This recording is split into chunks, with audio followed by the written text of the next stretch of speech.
Definitely an interesting player, and especially as a UNC fan, I've watched Luke Kennard 6 times play against UNC over the last 2 years, and he is definitely someone that he can bring up the ball up the court, which any team would love for a shooting guard to do that. So he could take some of the load off of the point guard.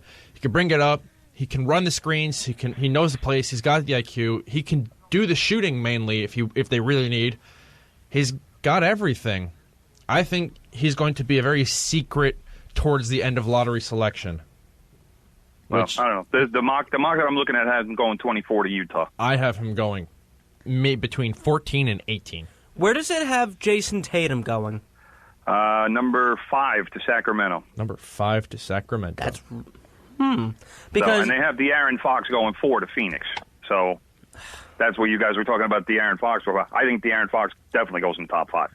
There's no way he slides to the Knicks. See, this is what I mean. The Knicks can't even lose right. I mean, when you lose games, when you win games that you should be losing, like i.e. to the Philadelphia 76ers, who basically, granted both teams have nothing to play for, but there's got to be like a little bit of thought in your mind, like, okay, if we lose this game, we can have a better preparation for the future. Because a lot of these players in this draft, granted it's a very deep draft, could be potential franchise players that can turn franchises around. And you have to, and you have to see that if you're Phil Jackson. I mean, like, granted, I think that he drafts okay, probably not the greatest. Porzingis is one pick, Hernangomez is another. Cleanthony Early is basically not even in the blink of my eye, but I don't even know what he's doing. I don't even know if he's still in the league. Well, no, part of his... He got shot. Yeah, he got shot in the leg. Right, but he's still recovering from that. Took him off. Jeez. It took him off the court for a very long time, and then you have to rehab. And, muscle memory, when you don't use something for a very long time that you're used to, he has to get back in the swing of things. Right, but even when he was playing, he was, like, average. In college, let's just go with this. He was a better player in college than he is in the NBA. Of course. He's one of those... He's one of those players that played very well in college but didn't transition well to the NBA. Most definitely. I mean, it is what it is. And Jason Tatum, I think, would do the same thing. You don't think he'll transition into the NBA? I think he'll maybe make second-team All-Rookie, and then... That's transitioning pretty good. No. Second-team All-Rookie, and then kind of take a nosedive. So what, like fall off a cliff? Not fall off a cliff. I think he might take more of a Adam Morrison route. Well, I mean, first of all, it's going to depend on what Sacramento puts around him. Because let's face it, Sacramento doesn't have a lot right now. You have Sacramento. Right now, I'm looking at a draft that has Philadelphia. So if he does go to Philadelphia, that is a better situation. It'll be a little much better situation. And besides, this is all speculation, and we don't even know where, especially Tatum's going to fall. The only thing that's probably set in stone is Markelle Fultz 1 and Lonzo Ball number 2. Like that. But that's probably the only thing that we know about. If I'm the Lakers, I am not taking Lonzo. That was going to be what I was going to say. I mean, with all the noise from his father, and you know that if you take that kid, that noise is going to be nonstop. Well, do you think about either A, trading the pick, or B, taking? I mean, let's face it, Josh Jackson from Kansas is a nice player. I like him too for the Knicks if he drops. And it's not like the Lakers don't already have a point guard. That's true, but you have to also recognize, granted, yes, LeVar Ball is going to be with Lonzo Ball nonstop, but LeVar at this point, as in right now, well, probably not right now because he's technically not a part of the UCLA Bruins, but when he was with UCLA, LeVar is talking up his son, which is fine, because I'm sure every father has done that. Every father has done that behind closed doors, but LeVar Ball is being so public about it. At first it was like, oh, okay, great. Every father does that. But now it's getting to the point where it's like, all right, you can stop now. So I see your point where if you're the Lakers, you have to be like, okay, if we draft this kid, what are the odds of us drafting his father too? Because, let's say if the Lakers do bad, you're going to hear LeVar, but I mentioned this before, you're going to hear LeVar Ball trashing Magic Johnson, or trashing Luke Walton, or trashing Jeannie Buss, doing everything. And they made it public that they want to play for the Lakers. So that's why I think that you wouldn't hear him trashing them, because this is their obviously their preferred destination. So right, because they're from Los Angeles. To say this is where we want to play, and then 1 year down the road, trashing the organization. Well, hey, pal, this is where you said you wanted to play. That ruins his credibility. Obviously, it's not a great situation, and it's a situation that they need to improve, and that's not going to happen overnight. But if you're the Lakers, can you pass up on a talent like Lonzo Ball? Yes. I don't know. That's what I'm wondering, and that's what I'm. I mean, obviously the kid is a great player. He's got a funky shot, but you know what? He's a great player. Works. But do you want everything that comes along with him? And how much do you penalize the kid for the foul? Because from everything that I've seen, the kid is pretty quiet. Obviously doesn't say a whole lot. I wasn't crazy about right after UCLA lost in the NCAA tournament. I mean, literally, it was about 10 seconds after the game, and he said, "I'm going to the NBA." I didn't really like how he handled that. I mean, at least pretend like you're a little bit disappointed that your team just ended a season. Exactly. But at the same time, do you want, if you're a franchise, do you want all the baggage that is going to come along with this kid? And that's something the Lakers are going to have to decide, because I'm figuring that Boston is going to go for Fultz. I can't imagine why they wouldn't. I don't know how it's going to work out with Isaiah Thomas, but you can't pass on Fultz. I think he's the best player in the draft. Think about it like this, from the Los Angeles perspective. Magic Johnson just took over for the team. He's taken over as president and all that stuff. And everything that we've seen recently with Jeannie Buss and her brother and all of that Lakers ownership stuff was very bad publicity for the team. Right now, the Lakers are trying to quiet everything down, just be very low-key in the press. Bring back Magic, bring the team back to what they used to be. They're not going to be the Showtime Lakers. No. He's not going for Showtime Lakers. He's going for respected Lakers. Relevant, I think, is the word you're looking for. Let's just get back to 500 if we're the Lakers, first of all. Let's start there. But Magic is trying to keep everything. He's trying to keep everything low key, not make big, splashy, crazy stuff. Do you really want to add? Lonzo might not be a locker room killer, but his father could definitely drive a wedge between teammates. You already have D'Angelo Russell, who last season got messed up with Nick Young and the whole Snapchat thing, which led to Nick Young and Iggy Azalea breaking up. So you already have a couple people in there who the locker room is not the greatest with them, and you do have a leader. I guess you can call him a leader in Timothy Mozgov. You have a veteran president. No, he's not a leader. Cannot. You can call him a veteran locker room leader. I don't even know who you would call the leader. Luol Deng is the only legitimate locker room leader there. That's scary then. Exactly. If Luol Deng is the only locker room leader that you have, that's frightening. Yes. At least if you're the Knicks, the locker room leader is Carmelo Anthony, granted if he's still here. But then after that, it's Courtney Lee. Or it's Derrick Rose if he comes back. I'm not saying he's going to. But then it's Kristaps Porzingis. Before that, you have Joakim Noah.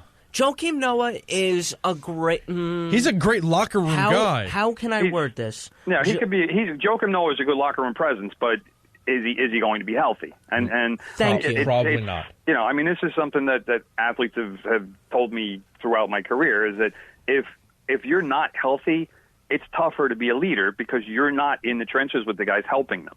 I go back to, like David Cohn and his last year with the Yankees, where, he was always the guy that everybody went to in the locker room, and his last year with the Yankees, he was terrible, and so when people started going to him, and he kind of got to the point where he's like, guys, look at what I'm doing. He goes, I really don't want to be the spokesman for this team. I don't have any problem talking to you guys, but talk to other people, because I'm not getting it done, and I shouldn't be the voice of this team. So, it wasn't nasty, it wasn't mean, but that's how athletes think. And Noah, let's face it, he's going to be suspended for the first 20 games of next season, or 10 games, whatever it is. That's right off the bat. So when the Knicks are going through training camp and getting everything going early in the season, Noah's not going to be there.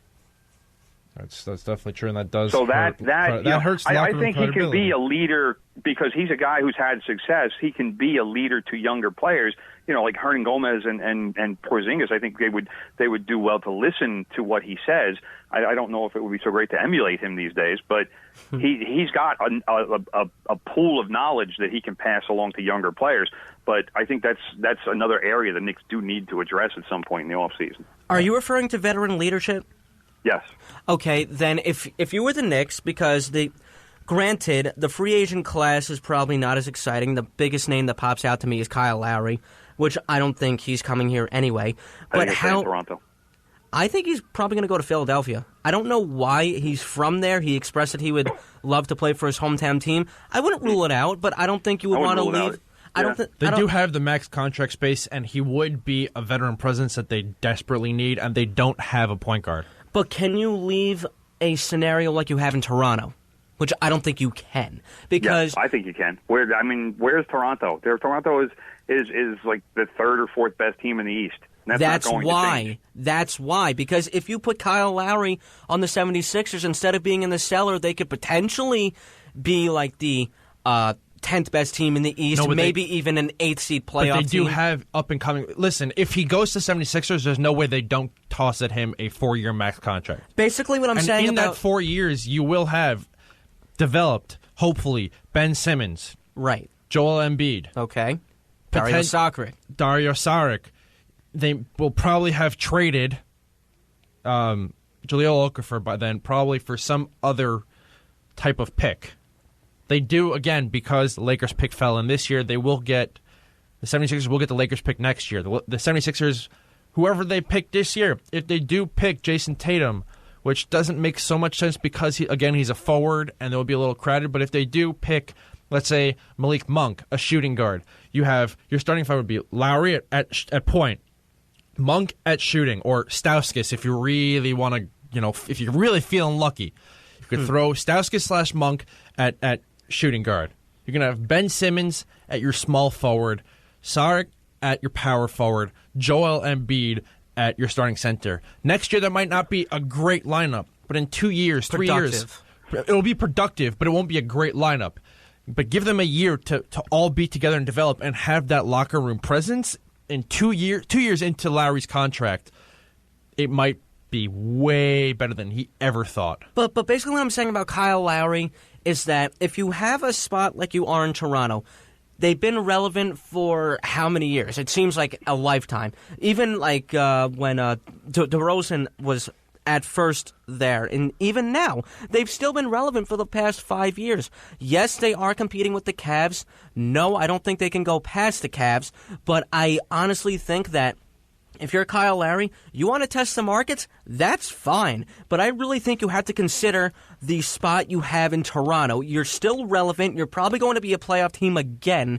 And I think that if you go to the Sixers, yes, it's great to play for your hometown team, but it would be a huge downgrade. Yeah, but then I also think about it like this. If he goes back, he's probably going to sign for the 5-year max instead of the 4, so that's going to be another year of a big cap hit on there. They already have DeRozan's huge contract. They would add him. They have Serge Ibaka, who's going to be who's an impending free agent. Maybe they re-sign him. Maybe they don't. But either way, they already have so much cap tied into 2. At Valanciunas, they have his big contract. You already have a lot of cap devoted to 3 players. So does Lowry really, really want to make the money or really, really want to win? If he really wants to win, it might make sense for him to take a little less money, go home, and wait for the talent to develop around him. Right now, if he re-signs with Toronto, he's got maybe a 2-year window before it all starts to fall apart. Well, it depends. It depends on how he's looking at it, because if you look at Lowry now, I mean, obviously this is a guy who I don't want to say he's older, but he's advancing as far as age goes. But if you look at the pieces that the 76ers have right now, I tend to agree. I think that within 2 years, this could be one of those teams that just all of a sudden explodes, because there's all kinds of talent there. Obviously, they've had issues with some personalities. They've certainly had issues with injuries. But this is a team where the pieces are there, where if everybody's healthy for 1 year and they have a point guard who can put it all together, that's a team that can go from 1 year winning 30 or 35 games to the next year winning 60. I mean, those are the kinds of pieces that they have. They have obviously a lot of top 5 picks from the last few years because of how long they were tanking. This year, so supposedly they weren't tanking, but they still had a lousy year because so many guys got hurt. But, the Lowry thing, it makes sense. And obviously he'd have to be willing to take less money in a smaller contract to go to Philly. But if that's where he wants to go, and if for Lowry's future, like you said, the Toronto has a window